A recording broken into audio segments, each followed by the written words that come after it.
Vamos que vamos, amores da minha vida! Então, vocês gostaram da aula do vídeo sobre o juiz de garantias? Eu espero que vocês também gostem deste vídeo, que é, na verdade, um resuminho daquilo que seria o acordo de não persecução penal. O tema, gente, já vinha sendo objeto de inúmeras discussões, porque o acordo de não persecução penal já havia sido criado antes do pacote anticrime, através da resolução 181 do CNMP. E já vinha sendo objeto aí de uma discussão travada por diversos juristas sobre a possibilidade ou não de se criar o acordo de não persecução penal através de uma resolução dentro do Conselho Nacional do Ministério Público. Então, essa discussão já existia. Em vários estados, o judiciário já vinha apoiando o acordo de não persecução penal implementado pelo CNMP, mas ainda havia muita resistência, por um motivo absolutamente simples. Qual era este motivo? O fato de que, veja, só o Congresso Nacional pode legislar em matéria penal e processual penal. Apesar de inúmeras outras discussões, críticas ao acordo de não persecução penal, a principal frente contrária ao acordo de não persecução penal, ela se dava exatamente em função de um vício formal, de um vício de origem, já que uma resolução do CNMP não poderia criar um instituto de direito processual penal que tem, na verdade, repercussões no direito penal, é uma medida despenalizadora, a exemplo do que aconteceu com a transação penal, a exemplo do que aconteceu com a figura da colaboração premiada, etc. Bom, então, a grande discussão travada anteriormente sobre o acordo de não persecução penal, ela se dava, ou ela estava lastreada na figura da competência privativa da União para legislar em matéria penal e processual penal, não se podendo criar um instituto como esse através de uma resolução interna dentro do Ministério Público. Bom, fato é, gente, que o acordo de não persecução penal, ele agora foi objeto do pacote anticrime. E aí nós estamos aqui discutindo o pacote anticrime nesses dois vídeos, e aí não deixa de deixar a sua curtida aqui nesse vídeo, é importante para a gente, faz divulgar o vídeo o máximo possível, manda para os seus amigos, não é? Curte aí, curte também o meu canal, né? E também ativa as notificações do canal. Isso é muito importante que você faça isso. Por quê? Porque o YouTube não entrega tudo, né? Então, ele vai entregar para aquelas pessoas que ativarem a notificação. Então, toda vez que eu postar um vídeo e tudo mais, você vai ser comunicado se você tiver ativado as comunicações do canal, se você estiver me seguindo. E aí, deixe os seus comentários, eu vou adorar responder. Tá? Pode colocar aqui. E eu tenho um outro recadinho antes da gente continuar com esse vídeo sobre o pacote anticrime, né, com esse vídeo específico sobre o acordo de não persecução penal, é que é lógico, gente, que o pacote anticrime ele trouxe inúmeras inovações. Então, nós falamos sobre o juiz de garantias no vídeo anterior, nós vamos falar sobre o acordo de não persecução penal agora, nós temos a nova estrutura do arquivamento do inquérito policial, né, nós temos aí agora a impossibilidade de juízes decretando prisão preventiva de ofício. Enfim, no processo penal, nós temos uma gama grande de modificações e no direito penal também. Então, seja o Código Penal, seja o Código de Processo Penal, seja a legislação extravagante, são muitas inovações que não dá para a gente concentrar todas elas em vídeos aqui do nosso canal do YouTube. A gente pode até falar pontualmente, mas a gente precisa de um aprofundamento maior. Então, um exemplo óbvio, não é? São as repercussões do juiz de garantias e do novo modelo de arquivamento de inquérito nas várias hipóteses de aplicação analógica, por exemplo, do artigo 28, né, do CPP. Ou ainda, veja, dentro do acordo de não persecução penal, você como advogado, né, vai se situar como na utilização desse acordo de não persecução penal? Num concurso, numa prova de concurso, como é que esse tema vai ser cobrado?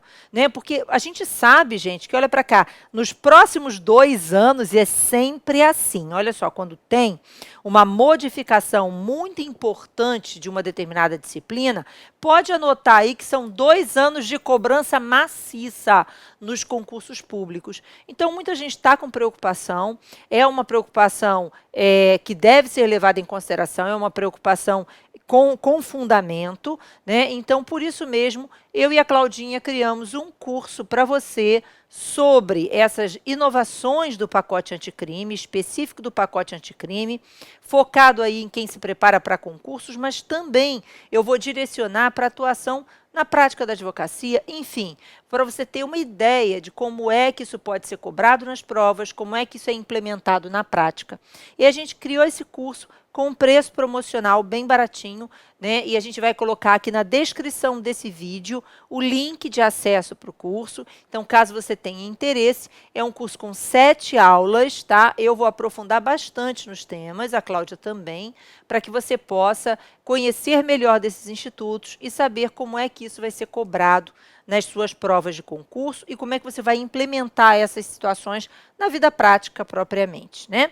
No acordo de não persecução penal, gente, durante o curso eu vou falar, inclusive, sobre como é que o acordo se implementa, vou te mostrar modelo de acordo de não persecução penal, etc. Veja, não é nada demais, nada de muito extraordinário. Eu já participava de uma obra coletiva com o professor Rogério Sanches, com o Vladimir Aras, enfim, com vários autores, o René, sobre o Francisco Disseu Barros, então, sobre o acordo de não persecução penal, em que eu falo sobre a atuação da defesa durante o acordo. O livro, gente, é esse, olha, está organizado, né? São coordenadores da obra, Rogério Sanches, Francisco Disseu Barros, Renê Souza, Rodrigo Cabral, mas tem vários autores, né? E eu falo sobre a atuação da defesa durante o acordo de não persecução penal. Você encontra o livro na editora Juspodium, embora ele tenha uma edição recentíssima. Ele saiu antes do pacote, mas ele está, veja, o pacote, na verdade, convalidou aquilo que já era objeto da resolução 181 do CNMP. Então, fica aí a dica para quem quer um livro sobre o acordo, inclusive com modelos de acordo de não persecução penal, está aí a dica a respeito dessa obra, tá? É lógico, ela vai falar muito sobre a discussão da constitucionalidade ou inconstitucionalidade pelo vício de origem, mas, de qualquer forma, ela traz elementos importantes sobre o acordo de não persecução penal. Tem coisas com as quais eu concordo, tem coisas com as quais eu não concordo, mas fato é que, realmente, o acordo de não persecução penal, ele tem aí não havia muito como fugir dele. A tendência no nosso ordenamento jurídico é, sim, a inclusão cada vez mais, né, de uma justiça penal consensual, uma justiça penal negociada.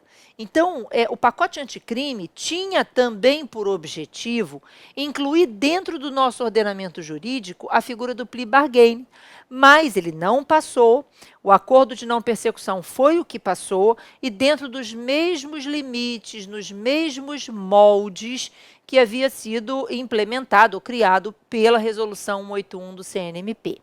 Então, a gente vai conversar um pouquinho sobre essa base do acordo de não persecução penal, vou te mostrar quando ele é possível e o que seria esse acordo de não persecução penal, mas para a gente conversar propriamente sobre o que leva ao acordo de não persecução, sobre os problemas que nós vamos enfrentar aí pela frente nas discussões doutrinárias e jurisprudenciais sobre o acordo de não persecução, eu preciso que você, primeiro, converse um pouquinho comigo aqui sobre, veja, a figura desse acordo de não persecução e o grande problema dentro do nosso sistema processual penal.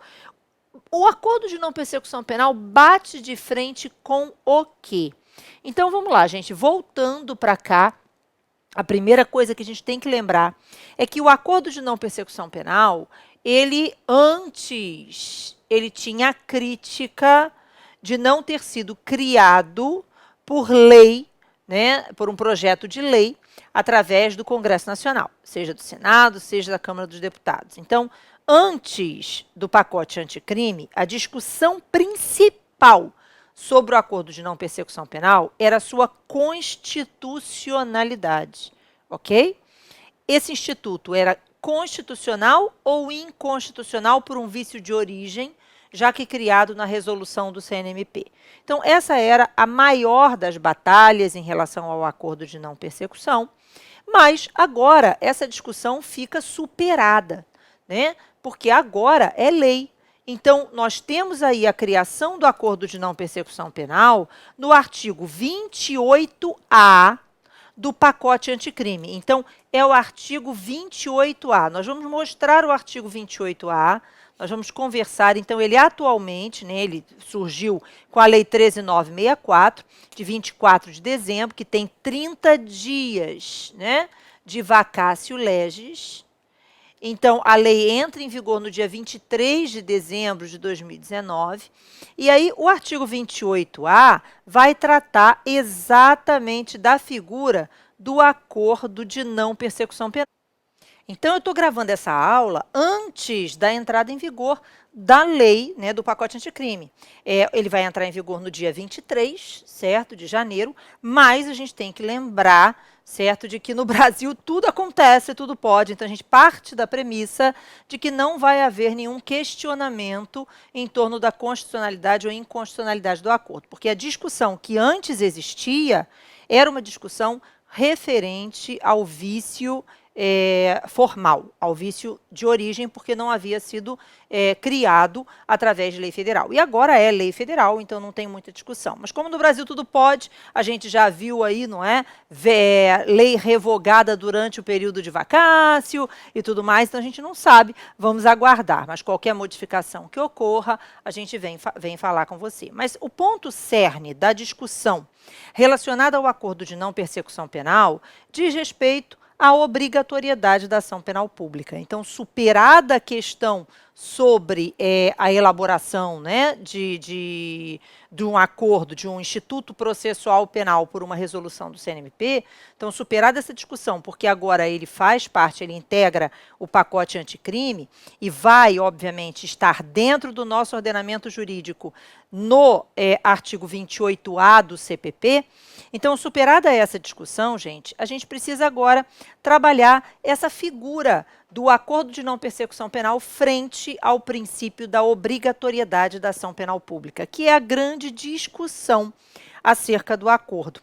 Reparem que muito se discutiu durante a tramitação do pacote anticrime, porque era a intenção do ministro Sérgio Moro também a inserção dentro do nosso ordenamento jurídico do plea bargaining como um todo, né? Então, o plea bargaining é um instituto que você vai encontrar em determinados ordenamentos estrangeiros que adotam o princípio da oportunidade ou da discricionariedade da ação penal. Então, por exemplo, no sistema norte-americano e em vários outros ordenamentos jurídicos, o Ministério Público, o órgão de acusação, né, a acusação pública, ela não está obrigada necessariamente a exercer a ação penal. Ela tem possibilidades de barganha, ela tem possibilidade de aplicar o que a gente chama de justiça penal consensual, mesmo em infrações de médio ou maior potencial ofensivo. No entanto, no Brasil, vigora para a ação penal pública a figura da obrigatoriedade. E aí vamos ter, assim, uma recordação básica sobre essa ideia da obrigatoriedade da ação penal. O que significa a obrigatoriedade da ação penal pública? Então, é um erro a gente pensar que obrigatoriedade seria, o MP tem que oferecer denúncia. Não, peraí, olha só. O MP não tem que oferecer a denúncia. O MP tem que avaliar se as condições da ação estão presentes ou ausentes. E aí, presentes as condições da ação, e aí nós vamos incluir aqui dentro dessa figura das condições da ação o interesse em agir, a possibilidade jurídica do pedido, apesar das muitas críticas depois do novo CPC sobre se permanece dentro do contexto ou não de condição da ação a possibilidade jurídica do pedido, a gente ainda vai continuar adotando essa tese, né? Então, são condições para o regular exercício do direito de ação. O interesse em agir, a possibilidade jurídica do pedido, a legitimidade das partes. E aí, no processo penal, nós sabemos que existe uma discussão sobre se existiria, se haveria ou não uma quarta condição da ação. Então, há quem defenda que a justa causa é uma condição para o regular exercício do direito de ação, seria a quarta condição da ação dentro do processo penal, né? Existiriam as 3 genéricas da teoria geral do processo, e aí haveria uma quarta, né? E há ainda quem defenda a possibilidade de uma quinta condição da ação, que seria a originalidade. Fato é, gente, que tradicionalmente, considere você a justa causa uma condição da ação, ou considere a justa causa um requisito para o qual a ação penal, que deve ser observado no momento da propositura da ação penal, veja, a justa causa ela está dentro do nosso ordenamento jurídico, ela está dentro do nosso contexto. Então, eu considerando como uma condição para o exercício do direito de ação ou um requisito, veja, fato é que para o oferecimento de uma denúncia, para o oferecimento de uma queixa-crime, a justa causa deve estar presente. Então, fato é que o que vai distinguir aí a obrigatoriedade da oportunidade que rege, por exemplo, a figura da ação penal privada? Então, presentes as condições da ação, e aí, legitimidade, interesse, possibilidade jurídica do pedido, justa causa. Presentes as condições da ação, o Ministério Público é regido pelo princípio da obrigatoriedade e tem que oferecer a denúncia, não é verdade? Agora, ele não pode oferecer a denúncia quando as condições da ação estão ausentes. Daí, exatamente, nós falarmos que o pedido de arquivamento de um inquérito policial, um pedido de arquivamento de um PIC, né, de um procedimento investigatório criminal, enfim, o arquivamento de peças de informação não caracteriza ofensa ao princípio da obrigatoriedade. E por que não caracteriza a ofensa ao princípio da obrigatoriedade? Por um motivo simples, porque para que o MP esteja obrigado a denunciar, é preciso que as condições da ação estejam presentes, ok? Então, ausentes as condições da ação, ou ele requer a devolução dos autos de inquérito para a continuidade da investigação, ou ele vai requerer o arquivamento daquele procedimento de investigação. Então, um pedido de arquivamento, a devolução para a delegacia, não significa ofensa ao princípio da obrigatoriedade, né? Obrigatoriedade significa presentes as condições da ação, o MP tem um vetor, ele tem um direcionamento único. E que direcionamento seria esse? A propositura da ação penal, ou seja, o oferecimento da denúncia. Então, esse gráfico é um gráfico que eu costumo utilizar para ilustrar a figura da obrigatoriedade da ação penal pública. Então, novamente, não é o MP tem que oferecer denúncia, o MP tem que analisar se as condições da ação estão presentes e, se estiverem presentes, ele denuncia. É diferente do que acontece, por exemplo, na ação penal privada. Na ação penal privada, a vítima querelante, ela é regida pelo princípio da oportunidade ou conveniência. Isso significa que ela tem discricionariedade no exercício da ação penal privada. Então, a vítima, numa hipótese de crime de ação penal privada, ou mesmo numa situação de ação penal privada subsidiária da pública, a vítima não está na ação penal privada subsidiária da pública obrigada a oferecer queixa. Não oferece a queixa se ela quiser, né? Agora, lógico que mesmo na ação penal privada, é preciso que as condições da ação estejam presentes. Então, a diferença que se faz aqui é basicamente essa. Num crime de ação penal pública, o Ministério Público, presentes as condições da ação, tem que oferecer denúncia, porque ele é regido pela obrigatoriedade da ação penal pública. Mas a vítima, presentes as condições da ação, oferece a queixa se quiser. E não interessando a ninguém os motivos pelos quais ela deixou de oferecer a queixa. Ela oferece se quiser. Certo? Então, isso caracteriza a oportunidade ou conveniência que, no nosso ordenamento jurídico, rege a ação penal privada, mas não rege a ação penal pública. No entanto, em diversos países ao longo aí do mundo todo, certo? Existe a figura da oportunidade no exercício da ação penal pública também. E isso se dá principalmente por critérios de política criminal. E aí, quais são as finalidades, quais são os motivos pelos quais, né, você cria hipóteses em que o órgão de acusação criminal, o órgão público de acusação, né, nos Estados Unidos, os prosecutors, enfim, por que eles deixariam de oferecer a ação penal? Por que eles deixariam de exercer a ação penal? Por que eles deixariam de provocar o judiciário buscando a punição do infrator? Por motivos diversos. Primeiro, isso caracteriza uma economia para o Estado. Então, um dos principais motivos de se criar a ideia da oportunidade na ação penal, entre aspas, pública, né, que aqui no Brasil seria ação penal pública, seria, primeiro, uma questão de economia processual. Né? Segundo, veja, motivos de economia também, de facilidade também para o próprio investigado, para o próprio autor do fato, que não teria aí as expensas e os inconvenientes, as agruras de um processo. Né? Então, ele não precisaria despender aí recursos para a sua defesa, não precisaria sofrer aí os inconvenientes de uma ação penal, etc. E, principalmente, um outro motivo é para que o órgão de acusação e o próprio judiciário possam destinar os seus recursos físicos, né, funcionais, físicos e estruturais, certo, das próprias instituições em si, para aqueles crimes de maior gravidade ou que realmente dependam de um processo. Então, existem inúmeras vantagens para todos, mas existem também inúmeras críticas a esse sistema de oportunidade no caso da ação penal pública.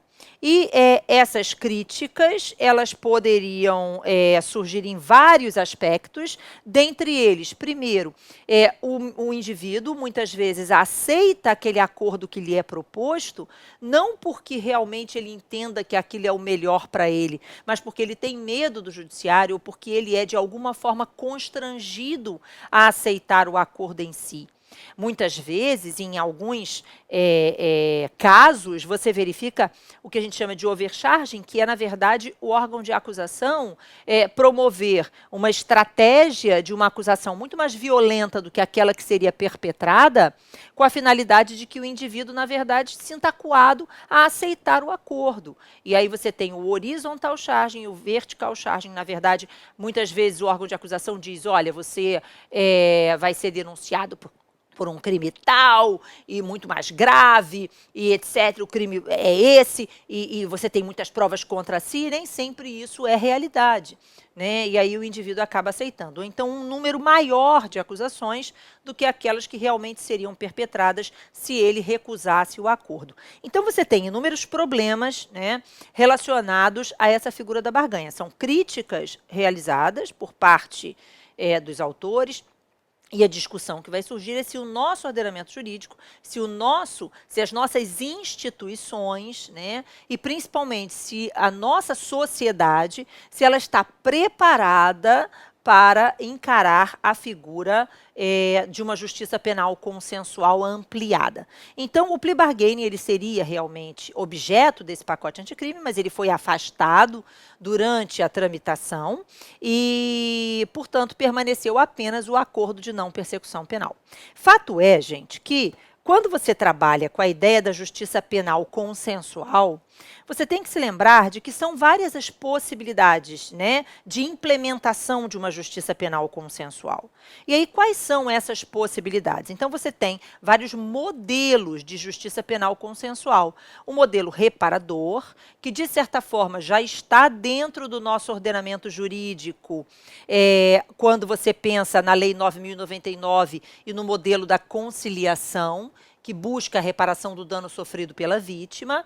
Então, você tem ali uma justiça penal consensual dentro da figura do modelo reparador, né? Você tem um modelo restaurativo ou pacificador. A justiça restaurativa hoje ela tem progredido muito dentro do processo, dentro do direito brasileiro como um todo. Então, ela tem sido ampliada, principalmente para as discussões relacionadas ao direito de família, não é verdade? Ao direito civil, principalmente em relação a questões de cunho dos direitos reais, por exemplo. Então, você tem um modelo restaurativo ou pacificador sendo implementado de forma bem forte em outros ramos do direito que não o direito processual. processual penal.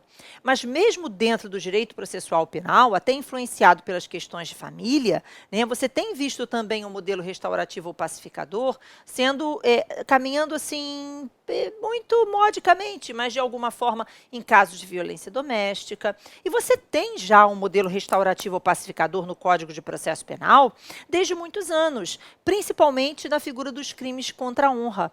Lembra que nos crimes contra a honra existe no Código de Processo Penal, lá no artigo 520, uma previsão de uma audiência de reconciliação? Então, na verdade, aquilo ali é, de alguma forma, um modelo consensual pacificador, né? Então, o que você tem é, na verdade, uma justiça penal consensual que já está dentro do nosso ordenamento jurídico, mas apenas para determinadas hipóteses. Depois nós temos o modelo negocial, e é dentro desse modelo negocial, ou seja, é a ideia de eu vou negociar com você uma pena mais branda para que você não precise, veja bem, o Estado não vai precisar processá-lo, você não vai se submeter aos constrangimentos de um processo, você não vai correr o risco de receber uma pena muito mais gravosa lá na frente, caso venha a ser processado, se desde logo você aceitar uma pena mais branda que lhe está sendo oferecida. Então, esse modelo negocial, é dentro desse modelo negocial que se enquadra aqui a figura do plea bargaining, que, novamente, não foi objeto, né, do nosso, embora o acordo de não persecução penal seja um mini plea bargainingzinho, certo? Ele, na verdade, mescla um pouquinho do modelo reparador, do modelo restaurativo, porque se busca também, através do acordo de não persecução penal, como a gente vai observar da legislação, a ideia de reparação do dano sofrido pela vítima, tá? Mas, no modelo negocial, o que você tem no plea bargaining propriamente é, mesmo em crimes do tipo, o indivíduo ele vai ser acusado pela prática de um homicídio duplamente qualificado, mas, e aí o Ministério Público, o órgão de acusação, chegaria para ele e diria assim, olha, você responderá por homicídio qualificado, mas se você desde logo aceitar aqui essa sanção, eu aplico uma pena de homicídio culposo, entendeu? Então, na verdade, você negocia com o indivíduo uma pena mais branda. Só que no plea bargaining, você tem ali uma assunção de culpa por parte do indivíduo ou o nolo contendere. Quando você trabalha com o plea bargaining, veja, duas são as situações possíveis. Então, dentro da figura do sistema norte-americano, por exemplo, né, então, no plea bargaining, você tem a hipótese do indivíduo assumir a culpa desde logo, e aí, nesse caso, ele não apenas cumpre a pena, mas ele é considerado culpado, ele se declara culpado, então é aquele guilty plea, né? Ó, guilty plea, que é a declaração livre de culpa. Então, esse indivíduo, e aí você vê isso muito nos filmes,